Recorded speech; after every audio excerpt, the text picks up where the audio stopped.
de los receptores de estrógenos.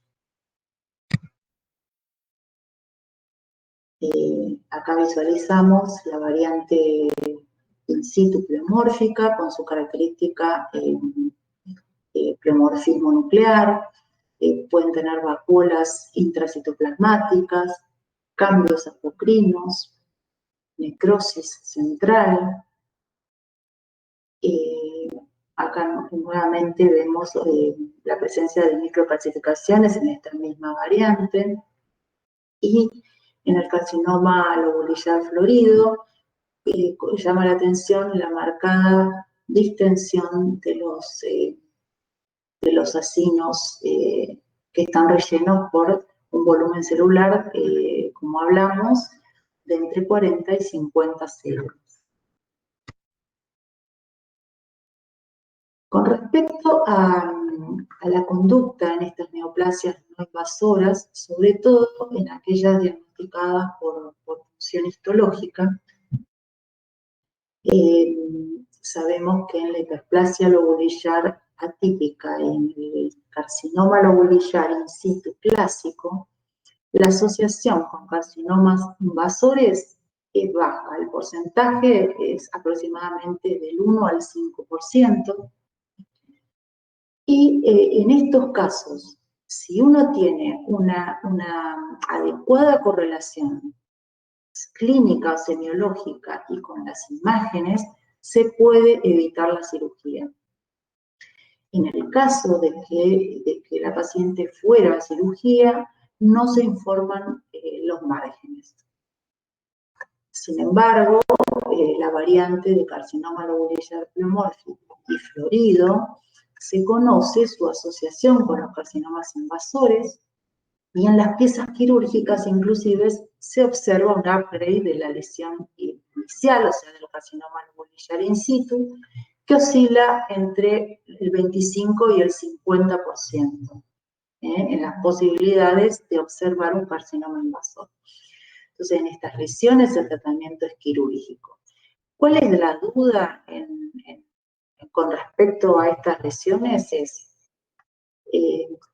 ¿cuál es el tratamiento más óptimo? Y tampoco hay consenso en definir un margen óptimo. ¿Cuál es el margen en milímetros más óptimo para que estas lesiones se consideren fuera de riesgo, ¿no? Pero en estos casos sí se recomiendan informar los márgenes.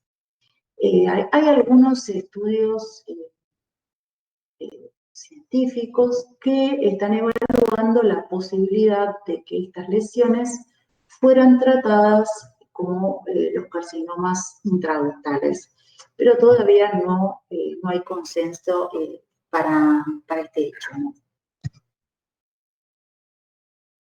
Bueno, ahora pasamos a esta nueva incorporación en la edición del 2019, y que se trata de las neoplasias neuroendocrinas. Acá podemos ver cómo fue cambiando la nomenclatura a lo largo de las distintas ediciones. En el 2003 se las agrupaba bajo la denominación de carcinoma neuroendocrino de la mama. En el 2012, este mismo grupo fueron llamados carcinomas con rasgos neuroendocrinos, y hoy, sin embargo, se las considera en la nueva edición como neoplasias neuroendocrinas. ¿Qué incluye estas neoplasias neuroendocrinas? Bueno, los tumores neuroendocrinos y el carcinoma neuroendocrino con sus dos variantes, células pequeñas y células grandes. Como generalidades de estas neoplasias neuroendocrinas y cuál es el objetivo de incorporarlas como neoplasias primarias de la mama, es precisamente unificar la terminología y los criterios con las neoplasias neuroendocrinas de otras localizaciones. ¿Qué sabemos de manera general sobre estas neoplasias? No hay ningún dato científico sobre asociaciones, por ejemplo, con síndromes clínicos relacionados con hipersecreción hormonal, o sea, funcionantes. La incidencia de estos tumores es baja. Como sabemos, la expresión de marcadores neuroendocrinos fue subestimada en la mama, ya que muchas oportunidades a la hora de diagnosticar los carcinomas de mama, muchas veces nos pasa observar rasgos que nos sugieren diferenciación neuroendocrina. Y usamos estos marcadores con un porcentaje que subestimábamos siempre. Por lo tanto, lo seguíamos llamando carcinomas tipo NST y se podía poner o no una nota que consignara que expresaban marcadores neuroendocrinos y el porcentaje. Entonces, con este criterio, en esta nueva edición, se constata que las neoplasias neuroendocrinas que poseen menos de un 10% de patrón neuroendocrino se siguen considerando carcinomas NST con rasgos o caracteres neuroendocrinos. Mientras que a las neoplasias neuroendocrinas puras se las debería considerar a aquellas que tienen más de un 90% de patrón neuroendocrino. En este grupo entrarían las neoplasias neuroendocrinas per se y los carcinomas neuroendocrinos. Con respecto a las generalidades también de las neoplasias neuroendocrinas en relación a la inmunohistoquímica, en general, casi todas son positivas con cromogranina. Solamente un 16% se ha visto que expresan sinaptofisina, el marcador neuroendocrino CD56 puede o no expresar, y a veces se hace dificultosa la interpretación de esta marcación, es desafiante.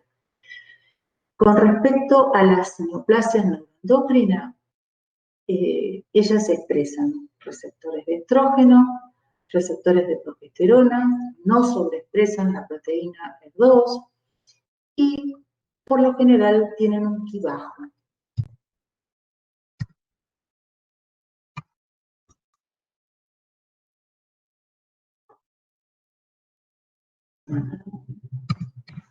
Ahí está. Bueno, con respecto a las características, como las describe este capítulo de neoplasias neuroendocrinas, también las divide en criterios esenciales y criterios deseables. Esto con respecto a las neoplasias neuroendocrinas. ¿Cuáles son esos criterios esenciales? Bueno, un patrón morfológico que lo vincule con rasgos neuroendocrinos y un perfil inmunohistoquímica también vinculable a diferenciación neuroendocrina. Estos tumores generalmente tienen un G1, son G1 o G2, o sea, bajo grado de intermedio, y con respecto a cuáles son los criterios deseables, es el hallazgo de carcinoma ductal in situ, a veces con rasgos neuroendocrinos, pero no es necesario. Con respecto a la histología es similar a la de los diferentes tumores neuroendocrinos del resto de la economía, o sea, nidos sólidos, trabéculas celulares, de células poligonales, plasmacitoides o ausadas, con citoplasma granular, y un estroma fibrovascular delicado. En este tipo de lesiones no se han encontrado lesiones predecesoras como ser la hiperplasia neuroendocrina, precursoras, quise decir. Con respecto a cómo se gradúan estos tumores, se gradúan al igual que el resto de los carcinomas invasores mamarios, con el score de Nottingham. Con respecto a la necrosis tumoral, en las neoplasias neuroendocrinas no se utiliza como factor pronóstico, y el índice mitótico y el Ki, si bien no están estandarizados, los valores elevados de los mismos se asocian con un comportamiento agresivo. Aún no hay evidencia en cambios con respecto al tratamiento de estas neoplasias neuroendocrinas. Se tratan como los carcinomas invasores de mama tipo NST.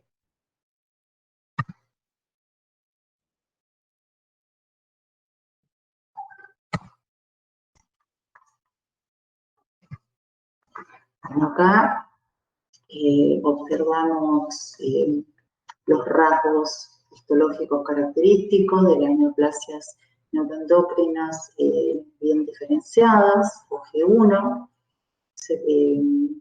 nidos de células uniformes, de núcleo con cromatina granular.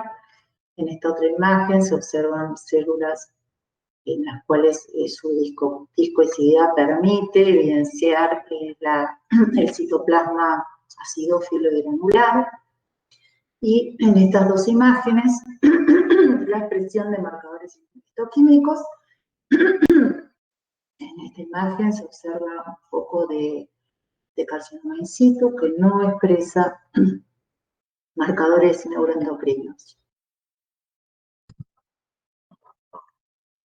Con respecto al otro grupo, que es el que corresponde a los carcinomas neuroendocrinos, y sus variantes de células pequeñas y de células grandes, son por definición carcinomas de alto grado, invasores y con densa celularidad. Con respecto al panel inmunohistoquímico, ellos tiñen de manera uniforme y difusa con marcadores neuroendocrinos. Desde el punto de vista macroscópico, son tumores cuyos tamaños oscilan entre el 1,5 centímetros a 5 centímetros. Al momento de presentación, se evidencian generalmente compromiso ganglionar. Es decir, que el 70-80% de las pacientes presentan enfermedad localizada o con compromiso regional. No así el compromiso de metástasis a distancia, que solo se ve evidenciada entre un 19-30% de las pacientes.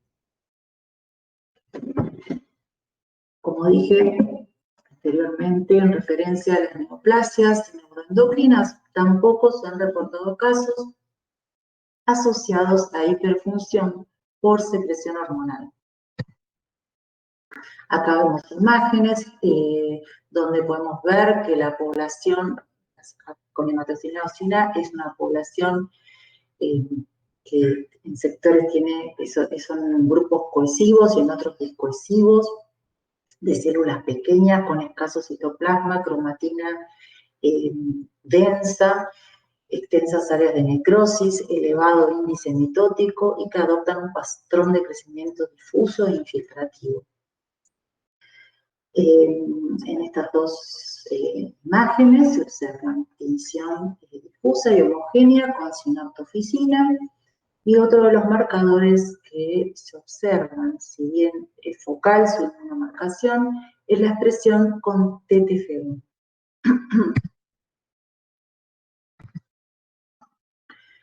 Con respecto a la otra variante, al de células grandes, son también carcinomas de alto grado con celularidad mixta, núcleos con nucleolos visibles, citoplasmas más evidentes, necrosis y elevado índice mitótico. Estos tumores son extremadamente raros y las mutaciones somáticas asociadas, por ejemplo, en un 75% de los casos, es la mutación del gen que codifica para la proteína P53 y la del retinoblastoma, que se observa en un 19% de los casos.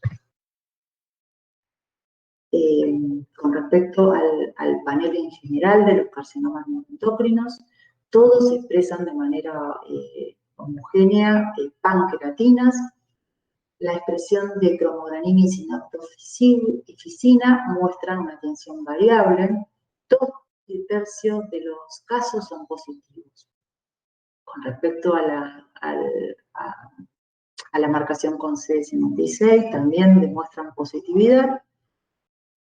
La enolasa puede o no mostrar positividad, y los receptores de estrógeno son positivos con porcentajes variables entre el 30 y el 50%. Los receptores de progesterona pueden o no ser positivos. Como dijimos y mostramos en la imagen, la factor de transcripción tiroidea es positivo focal y el GATA3 es positivo. A veces es focal y hay que buscarlo. Ahora mostramos imágenes, dos imágenes de la histología. Acá puse mal células pequeñas, en realidad es células grandes. Y la expresión difusa con cromogranina. Este es el otro grupo del que hablamos en un principio, que está incluido en este nuevo grupo de neoplasia neuroendocrina, que son los carcinomas NST con diferenciación neuroendocrina. Y lo que habíamos expresado anteriormente es que sabemos que entre el 10 y el 30% de los carcinomas de mama invasores evidencian diferenciación neuroendocrina. ¿Cuáles son los que habitualmente pueden expresar este porcentaje? Son los carcinomas mucinosos y los papilares sólidos. Entonces, ¿cómo los diferenciamos de los carcinomas neuroendocrinos? Básicamente como dijimos también anteriormente, por el porcentaje del patrón neuroendocrino que expresa el tumor y los marcadores neuroendocrinos. Ahora bien, pasamos a otro cambio que aparece en esta edición de la JUVE del 2019, que tiene que ver con los tumores fibroepiteliales, y es que en la edición anterior la presencia del liposarcoma bien diferenciado validaba el llamar al tumor filodes como maligno. Hoy la presencia del liposarcoma bien diferenciado como elemento heterólogo por sí mismo no debe ser usado como criterio de malignidad. ¿Por qué? Porque se vio en diferentes estudios que no tienen potencial metastásico y que las células adiposas que la conforman carecen de mutaciones en los genes que codifican para MDM2 y CDK4, que son los genes involucrados o mutados en los liposarcomas. Por lo tanto, no se recomienda solo con este rasgo histológico presente categorizar al tumor filodes como maligno. Ahora pasamos a esta nueva entidad que aparece en la clasificación de carcinomas invasores de la mama, que es el cistoadenocarcinoma mucinoso. ¿Qué características tienen estos tumores? Son carcinomas invasores con una estructura, una pared quística, que en el interior puede tener múltiples quistes y áreas sólidas. Esos quistes están tapizados por un epitelio columnar de células altas que presentan abundante mucina intracitoplasmática y son similares a los carcinomas mucinosos del ovario o pancreato biliares. Con respecto a las características microscópicas en relación al tamaño, tienen un tamaño que tiene un rango que va de menos de 1 centímetro hasta 19 centímetros. Son subtipos raros de carcinomas invasores. Hay solamente publicados en la literatura 30 casos y en la literatura se observa que predominan en las mujeres de razas asiáticas y la edad de prevalencia es 61 años, en general posmenopáusica. Estos tumores tienen buen pronóstico y raramente presentan metástasis a distancia. Acá describimos macroscópicamente estos tumores, dijimos que son sólido-quísticos, de bordes netos, y el rasgo característico de su macroscopía es el contenido mucoide o gelatinoso que presentan, y con respecto a la microscopía, lo que dijimos previamente, cavidades quísticas revestidas por un epitelio columnar alto. Los núcleos son de ubicación basal, pueden tener estratificación, tienen proyecciones papilomatosas luminales, mucina intracitoplasmática, la tipía que presentan es variable en diferentes áreas tumorales, carecen de células miopiteliales y muchas veces presentan carcinoma ductal in situ asociado. Acá vemos imágenes macroscópicas características, sólido-quística. Acá vemos cómo la pared, en un área de esta pared del quiste, se ven estas proyecciones papilares revestidas por estas células columnares altas con estratificación y atipía variable. Y en esta imagen, la presencia de mucina intraluminal, intracitoplasmática, estratificación y rasgos columnares de las células. Con respecto a la inmunohistoquímica, en estos casos, es importante usarla porque se plantean diagnósticos diferenciales con tumores propios de la mama y con tumores metastásicos. Estos tumores son positivos con citoqueratinas de bajo y alto peso molecular, expresan citoqueratina 5, 6, epidermal growth factor receptor y citoqueratina 7.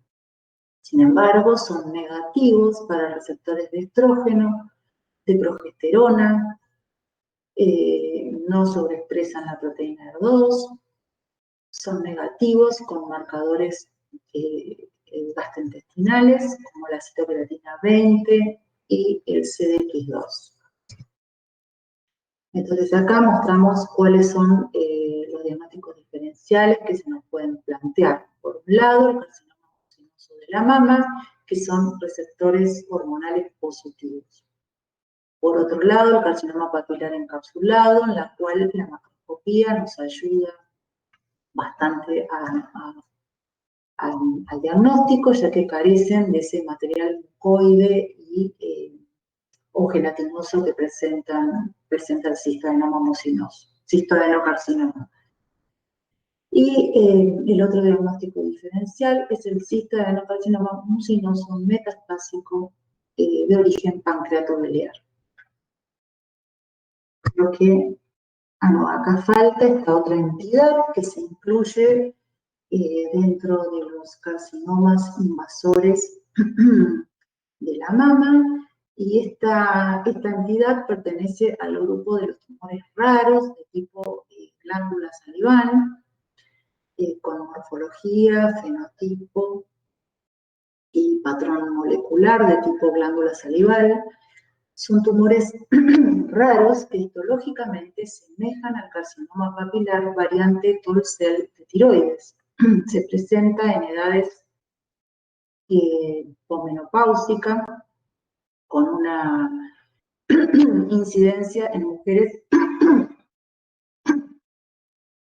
de 64 años. El fenotipo son triple negativas, pero son de buen pronóstico. Con respecto a la macroscopía, son tumores sólidos, bien delimitados, blanquecino-grisáceos, con un tamaño que varía entre menos de 1 centímetro a 5 centímetros, y los caracteres nucleares que presentan están formados por nidos de células columnares altas con núcleos apicales, citoplasmas amplios acidófilos, dispuestas en patrón sólido o papilar. Los núcleos, como dijimos, son similares a los de la variante Tolcel del carcinoma papilar tiroideo, presentan groups e incluso inclusiones nucleares. Las mitosis son raras, están separados, están unidos por un estroma fibroso denso y presentan en su constitución ejes fibrovasculares delicados, como también acúmulos de histocitos espumosos dentro de los nidos tumorales.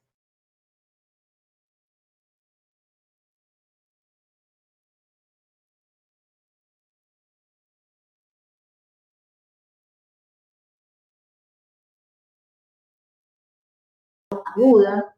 Sin embargo, esta mutación no es compartida por otros tumores primarios del mama.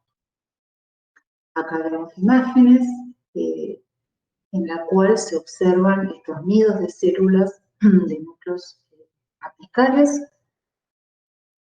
Acá a mayor aumento podemos ver este estroma colágeno denso que separa estos nidos, la disposición apical de los núcleos, la presencia de inclusiones y de groups en algunos de ellos. En esta otra imagen se observan nidos de células epiteliales poligonales y en esta imagen se observan los acúmulos de histocitos espumosos que nombramos previamente, al igual que en esta imagen observada mayormente. Con respecto a la inmunistoquímica en este tipo tumoral, dijimos que son triple negativos, pero que tienen un Ki bajo, menor del 20%, expresan citoqueratinas de bajo y alto peso, los marcadores neuroendocrinos son negativos, los marcadores para células miopiteliales son negativos, los marcadores mamarios como la GSDFP15, la DATA3 y hemoglobina pueden o no dar positivos. Este factor de transcripción tiroidea y la tiroglobulina son negativos. Y por último, el otro cambio en esta edición de la WHO está referido a los tumores, al tumor estromal periductal. En la edición del 2012 era considerada una entidad separada dentro de los tumores fibroepiteliales y hoy se la considera una variante del tumor filodes. Son tumores bifásicos, o sea, muestran un patrón bifásico conformado por estructuras ductales benignas, sin el patrón foliáceo característico que tiene el tumor filodes. Poseen un estroma celular formado por células ausadas con variable atipia citológica y actividad mitótica, y en general coexisten con tumores filodes típicos. Acá mostramos con dos imágenes histológicas, en las cuales se observa esta proliferación de conductos redondeados, o sea, carecen de ese patrón foliáceo, pero sí este crecimiento estromal periductal, hipercelular, rodeando, formando un collar alrededor de los ductos. Bueno, ahora vamos a pasar a la parte de generalidades, en lo que se refiere a los tumores mamarios malignos. Y vamos a ir nombrando cuáles son los distintos procedimientos por los cuales nosotros, los intervencionistas, nos remiten las muestras a nosotros, cuyo el objetivo que comparten es el mismo para todos estos tipos de resecciones, y que es obtener una muestra representativa de una lesión que ha sido detectada clínicamente o por imágenes. Entonces, las técnicas de obtención del material pueden ser a través de punciones aspirativas con aguja fina, en los cuales obtenemos extendidos citológicos que se colorean de acuerdo a la necesidad y el entrenamiento de los patólogos que van a hacer el screening y diagnosticarlos. Después tenemos punciones percutáneas que se obtienen ya sea con pistolas o por vacío y obtenemos muestras para ser evaluadas histológicamente. Tenemos biopsias quirúrgicas, biopsias incisionales que incluyen tejido mamario lesionado y piel adyacente, biopsias excisionales que son un poco más conservadoras pero ablativas, como las tumorectomías, las cuadrantectomías, las biopsias radioquirúrgicas que tienen como objetivo reseccionar las microcalcificaciones sospechosas y en algunos casos densificaciones asimétricas que también están asociadas a estas lesiones. Las resecciones ablativas propiamente dichas, oncológicas, tenemos las mastectomías y sus distintas variantes, las resecciones de los ganglios axilares, la valoración del ganglio centinela cuando sea necesario y la linfadenectomía parcial por niveles o total en los casos necesarios. Con respecto a lo que venimos escuchando, los diferentes sistemas, los diferentes patólogos que han ido hablando de la importancia de la etapa preanalítica y analítica. ¿Qué significa esto? Significa las etapas por las que atraviesa nuestra muestra desde que sale del cuerpo de la paciente hasta que nosotros iniciamos el procesamiento de la misma. Entonces, todas estas etapas son posibles de ser dañadas si no se utilizan los medios adecuados de fijación, que hoy en día el formol buffer es el método de fijación de elección tanto para las biopsias como para las resecciones quirúrgicas. La proporción del fijador en relación al volumen de la pieza también es un dato importante, y en las mamas, en las resecciones oncológicas, que generalmente son muestras grandes, uno tiene que controlar que este volumen se cumpla en esta relación de 10:1, ya que muchas veces el tejido adiposo mamario absorbe mucho formol, y encontramos muchas veces, podemos encontrar las piezas con una deficiente volumen de fijador, y también los datos muy importantes es el tiempo de fijación, como también el tiempo en que la pieza, la biopsia, la resección esté fuera del medio fijador. En la mama se considera óptimo que sea menos de 35 minutos, puede estar el tiempo máximo de 1 hora, pero lo óptimo es 35 minutos. Y los tiempos de fijación no pueden ser menos de 6 horas y no mayores a 72 horas de fijación. Como sabemos, la importancia de todas estas etapas, la elección de los fijadores es un punto crítico, ya que una mala fijación puede invalidar los resultados de los biomarcadores.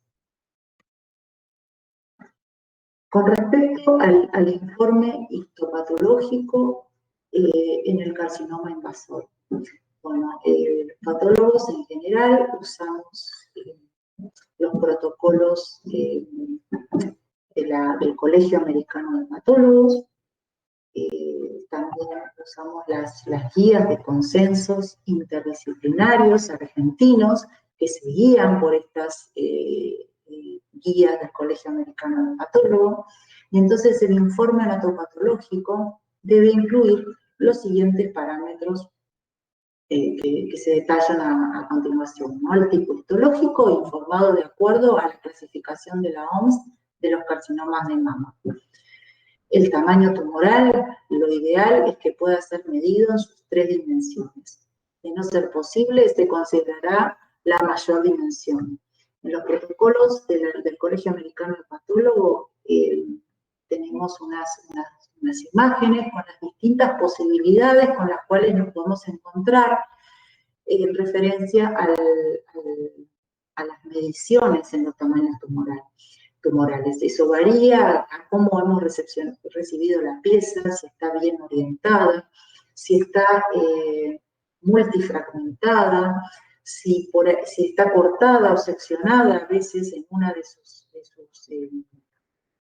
sus áreas, y esto impide definir si se trata de un tumor único o múltiple.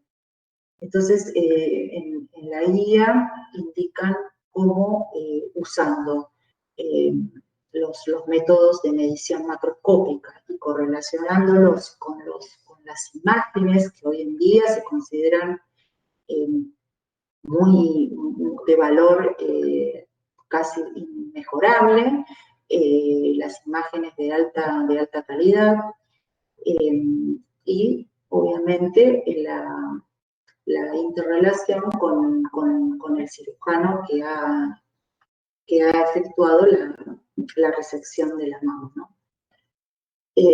Con respecto a la focalidad y la multicentricidad, va la misma referencia, o sea, se utilizan los protocolos del Colegio Americano de Patólogos. Por lo general, se mide el foco de mayor tamaño, en sus 3 dimensiones si se puede, y después, cuando lo estratificamos al tumor, se agrega en la T del estadio tumoral el sufijo de multifocalidad. Con respecto al grado tumoral, que es otro rasgo, otro parámetro que se incluye en el informe histopatológico, se recomienda la utilización del score histológico de Nottingham, que incluye el grado de diferenciación, el grado nuclear y el índice mitótico. Obviamente, los márgenes quirúrgicos deben ser considerados en centímetros, en milímetros, basándonos en las referencias que tenemos de la pieza quirúrgica o oncológica. Otros parámetros a informar es la invasión linfovascular, preferentemente las embolias vasculares que se encuentran alrededor, por fuera del tumor, y las dérmicas. En el apartado de los ganglios linfáticos es de extrema importancia que conste el número de ganglios examinados, el número de ganglios comprometidos, el tamaño de la metástasis, ya sea esta macrometástasis, micrometástasis o la presencia de células aisladas, comprobadas por métodos inmunohistoquímicos o morfológicamente, que también se constata con un sufijo cuando lo estadificamos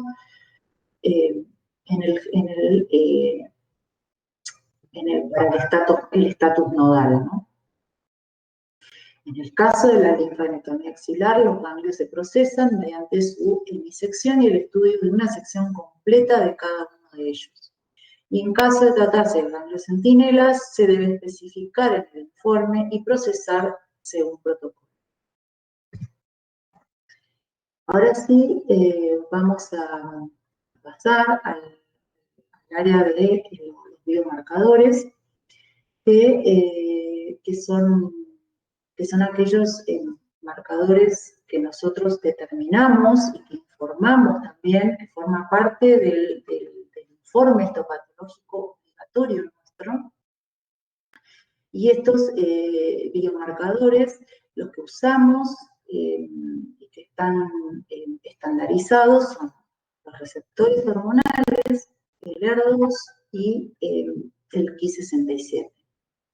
Con respecto a la determinación de los receptores hormonales, el método inmunohistoquímico es el considerado óptimo para la medición de ellos en general. El score para la medición de receptores incluye el porcentaje de células y la intensidad de marcado. de la marcación. ¿Cuándo consideramos un receptor positivo? Se considera positivo aquella marcación mayor o igual al 1%. Entonces, ¿cómo se interpreta? Se interpreta en el momento de informarlo con el score de Olbrecht, que combina la intensidad de tinción y el porcentaje de celularidad.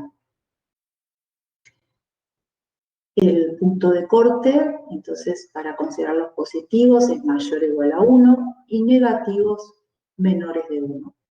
Estos son los anticuerpos específicos validados por las guías que usamos habitualmente. Acá se recomiendan para receptores de estrógeno el clon SP1 y para los receptores de progesterona el 1A6. ¿Cuáles son las consideraciones nuevas en las guías ASCO-CAP? Es el agregado de una nueva categoría de expresión de marcadores, de biomarcadores, exclusivamente los receptores de estrógeno, y es este subgrupo que se denomina receptores de estrógeno low, que son aquellos que tienen una tinción positiva entre el 1 y el 10% de las células marcadas. Entonces, con respecto a esta variante o este tipo de inmunomarcación, lo que recomiendan las guías es expresarlo en el informe en el área correspondiente a los biomarcadores, el porcentaje de tinción, y poner una nota, que esta es la nota que figura en los protocolos del Colegio Americano, y más o menos lo que dice es que no hay datos que validen el beneficio del tratamiento hormonal, la hormonoterapia en estas pacientes con expresión baja de receptores de estrógeno, y que los datos conocidos de tumores infiltrantes con estos resultados muestran heterogeneidad, ya sea en su comportamiento como en su biología, y en general presentan perfiles genéticos similares a los carcinomas negativos para receptores estrogénicos. También en el informe se deben agregar en el área de interpretación de los receptores de estrógeno, si no se usaron controles internos, pero sabemos que se deberían usar controles internos, a veces pueden no estarlo porque justo incluimos un taco de tumor que no tiene conductos normales, pero sí se debe expresar que los controles externos utilizados para la validación son apropiadamente positivos, ¿no? Para que de esta manera no caben dudas de que no hay una mala interpretación en este porcentaje que se expresa. Bueno, acá simplemente para mostrar una imagen de la variante o este subtipo de receptores de estrógeno low, con una expresión entre el 1 y el 10% de núcleos marcados. Bueno, esto es importante saber que estos interpretación o los resultados de estos biomarcadores puedan presentarse falsos negativos, que son los más frecuentes, y que puede deberse a precisamente lo que venimos explicando previamente, que es defectos en la etapa preanalítica y analítica, o sea, defectos en el tiempo que ha estado el tejido fuera de su medio fijador, el tiempo de fijación, o sea que esta sea inadecuada, problemas en la técnica, mala interpretación de los resultados o heterogeneidad tumoral. Entonces, en estos casos, las recomendaciones es repetir la marcación, preferiblemente en otro taco. Si tenemos una biopsia que tiene un volumen tumoral poco representado, se puede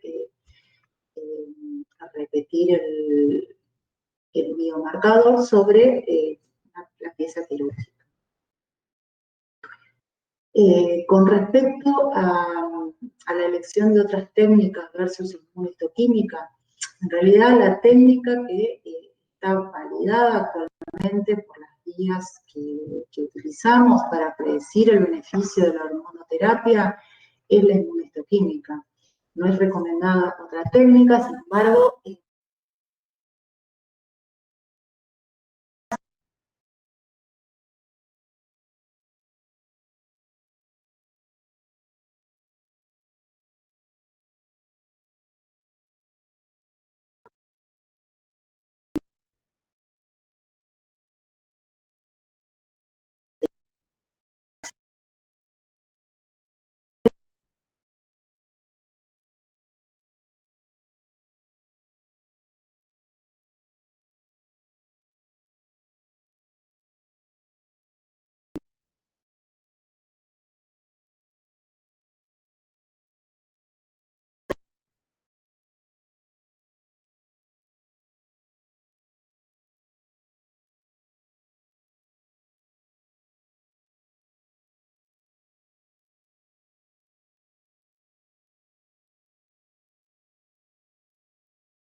hola, ¿sí? Bueno, con respecto a, dijimos que los biomarcadores estandarizados y validados y los que se usan habitualmente y los que están consignados en las distintas guías de manejo de pacientes con cáncer de mama son los que conocemos. Bueno. Pero bueno, se pueden usar estas plataformas genéticas que lo que hacen es estudiar genes y la cantidad de hallados en la muestra de mi tumor y que se expresan mediante un análisis bioinformático. ¿Qué hace este análisis? El que conocemos, el que se utiliza habitualmente es el Oncotype, que es la plataforma más conocida, y que entre los 21 genes que analiza los genes que codifican para las proteínas de superficie de receptores hormonales. El estudio se hace a través de una RT-PCR y la concordancia observada fue entre y la inmunohistoquímica 99% para los receptores de estrógeno y 94% para la progesterona. Sin embargo, si el resultado del Oncotype es negativo y nuestra inmunohistoquímica fue positiva, el resultado que importa y que tiene valor a la hora de definir una conducta es el resultado de la inmunohistoquímica. Pasamos al otro biomarcador que usamos y sus métodos de visualización, que son la proteína ER2, que la inmunohistoquímica es el estudio que está estandarizado. En este caso tenemos el anticuerpo monoclonal de conejo 4B5, que es el clon que está homologado y validado con su especificidad y sensibilidad. Y las otras dos técnicas que se usan en caso de que la inmunohistoquímica para ER2 sea considerada dudosa o equívoca son la hibridización in situ, con sus dos variantes a la hora del revelado. Este es el score que nosotros conocemos, que todos conocemos, con la tinción negativa, o sea, sin tinción, o menor al 10% de tinción membranosa, que corresponde al score 0. El 1 más es una tinción débil a moderada e incompleta en más del 10% de las células, que también sigue siendo negativa. La equívoca, que es la que nos va a llevar a tener que validar el resultado con otras técnicas, que es cuando la expresión de la inmunohistoquímica es débil a moderada y completa en más del 10% de las células. Y la positiva, no equívoca, o score 3, es la que se presenta con una tinción intensa y completa en más del 10% de las células. Con respecto a la que es, cómo definimos la inmunohistoquímica equívoca, es aquella en la cual, esto es lo que dicen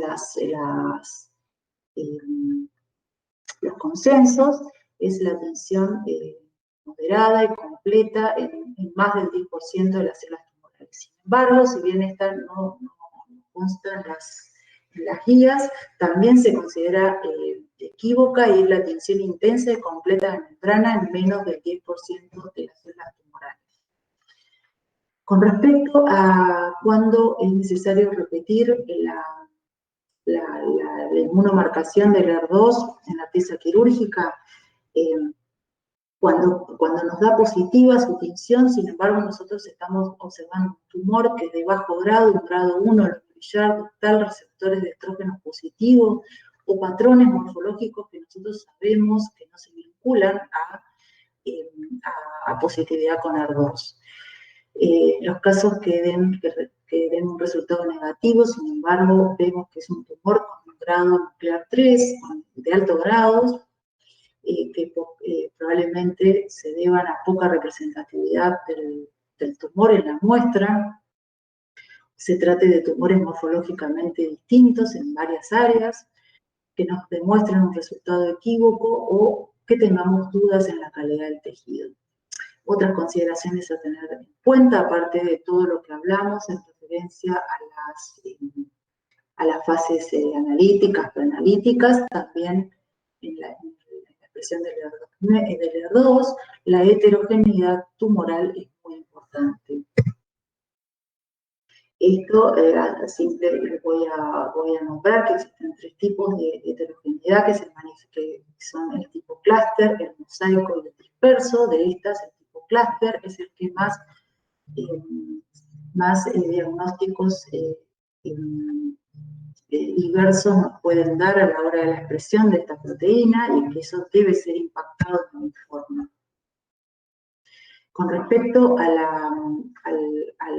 HER2 y al uso de hibridización in situ. Primero, la técnica validada es la inmunohistoquímica. Si el resultado es dudoso, o sea, el resultado es un HER2 positivo, en ese momento recién es necesario continuar con otra técnica para validar el resultado, y en estos casos se utilizan la hibridización in situ, que puede ser los métodos que se usan es el FISH o el SISH, de acuerdo al tipo de revelado que usemos. En esta, por ejemplo, la desventaja que tiene, si bien usa marcadores fluorescentes, no vemos el patrón arquitectural del tumor, cosa que en el SISH sí vemos y podemos descartar, por ejemplo, el carcinoma in situ. Ahora, ¿cómo se interpreta esta técnica? En base, o sea, esta técnica lo que hace es amplifica las señales de un gen que conocemos donde se encuentra la mutación, y lo que evaluamos es las señales amplificadas y el número de copias. Entonces, de acuerdo a esta interpretación, nosotros tenemos varios grupos. La mayoría de todas las pacientes se encuentran en general en estos dos grupos, en el grupo 1 y en el grupo 5. El grupo 1 son aquellos que tienen un ratio mayor o igual a 2, la amplificación, y más o igual a 4 señales por célula. Y el grupo 5 son aquellos que son negativos por hibridización y que tienen un ratio menor de 2 y menos de 4 señales. Después encontramos estos 3 grupos heterogéneos que muchas veces se asocian a monosomías, y en estos casos muchas veces es necesario repetir la inmunohistoquímica y volver a repetir la hibridización in situ para definirlos como positivos o negativos. En el caso que se validen, tal como dijimos, estas repeticiones de técnicas, la técnica que tiene valor a la hora de tomar una conducta es la inmunohistoquímica. Acá están divididos en 2 grupos de acuerdo a estos resultados que recién expresamos. El grupo 1 es de la hibridización in situ, ¿no? Es con este tipo de amplificación y el número de señales. El grupo 2 es el que tiene este radio que comprende aquí más inmunohistoquímica positiva inequívoca, entonces ese pasa a ser positivo. El grupo 3, en el cual tiene este radio de 2 y más de 6 señales en la amplificación, pero la inmunohistoquímica da 2 más o 3, entonces ese pasa a ser positivo. Y el grupo 4 es el que que tiene un ratio menor de 2 y más o igual a 4 y menor a 6 señales, pero que la inmunohistoquímica es 3 positiva.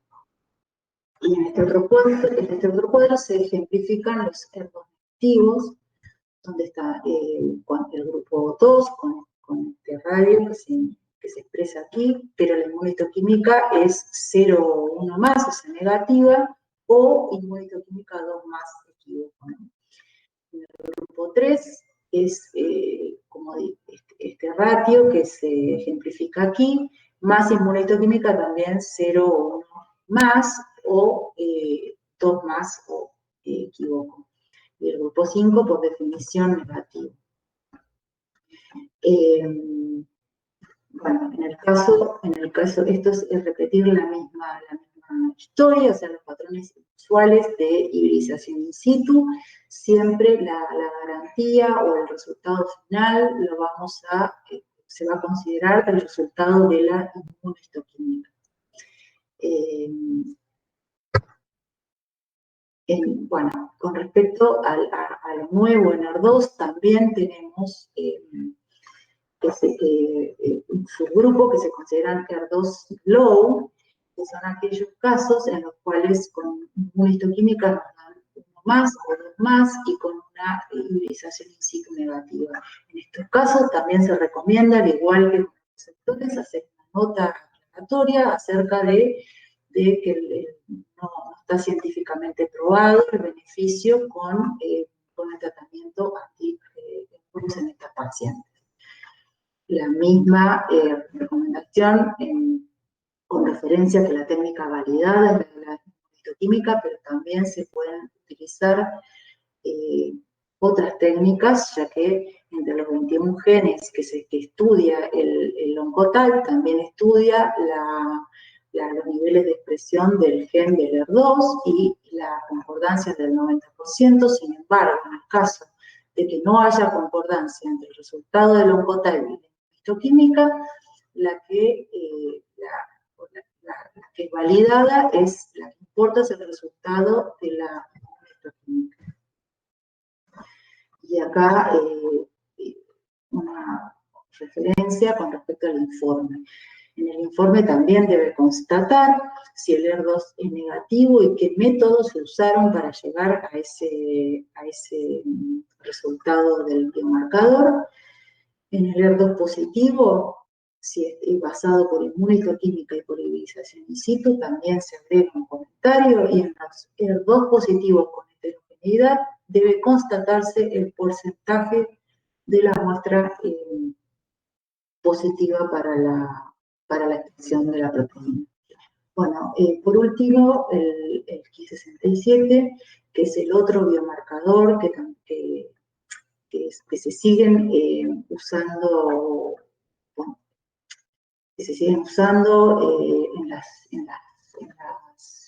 en los protocolos y en las guías de manejo interdisciplinario. Es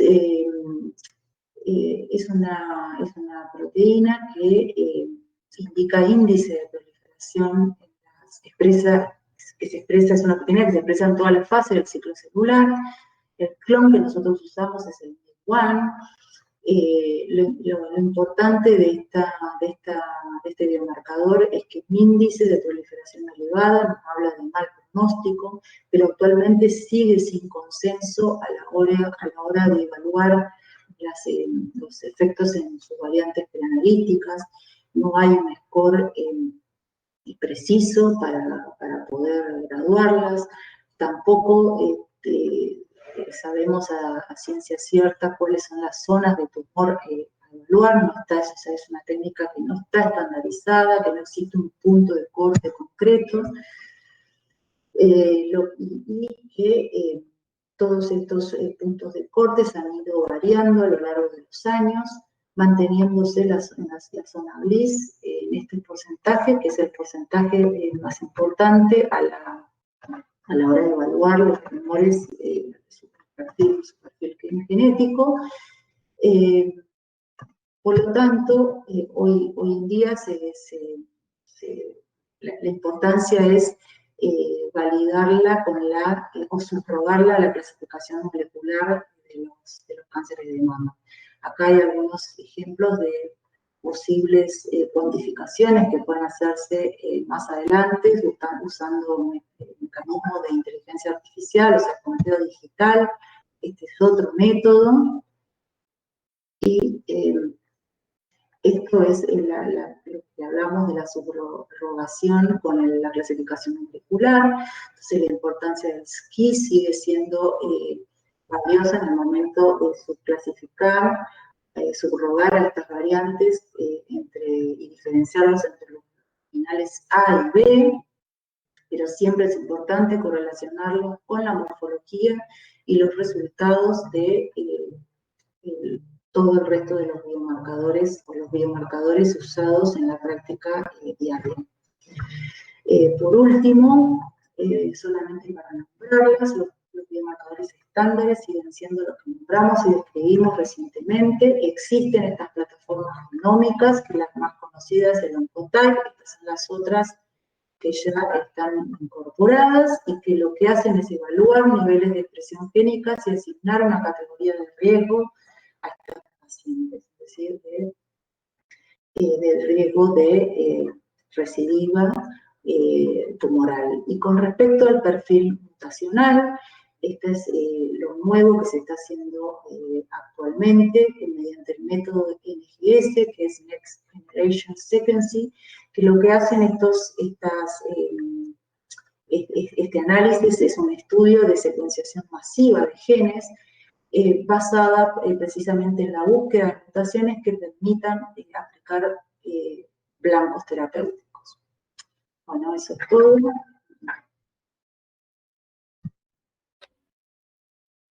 Bueno, gracias, Cari. No te quería, estaba súper interesante la última parte que estábamos esperando todos los patólogos, me imagino. Por eso no quería interrumpirte en la última etapa. Hay un par de preguntas que te voy a hacer. Sí. ¿Los TILs deberían informarse siempre independientemente del tipo tumoral o se considera que solo son relevantes en el TN? Lo mandó Andrés también. Sí, mira, hoy en día los estudios validados dicen que solamente deben ser cuantificados en los tumores triple negativo, que tengan este estroma rico en linfocitos y plasmocitos, los basal-like, los BRCA mutados, pero hay algunos estudios que ya empiezan a hacer la cuantificación en otras variantes tumorales para empezar a estudiar si ese estado hiperinmune en otros tumores, en otras variantes de tumores de tipo NST, pueden ser factibles o no de blancos terapéuticos en el futuro, ¿no? Otra preguntita era, cuando el componente de neuroendocrino es menor al 90%, ¿qué se informa? ¿Solo el porcentaje se le aclara? Mira, esta nueva introducción de este grupo de tumores, al ser tan nueva, yo pienso que va a haber, yo también me hice la misma pregunta, porque la verdad que dije, ¿dónde lo ponemos a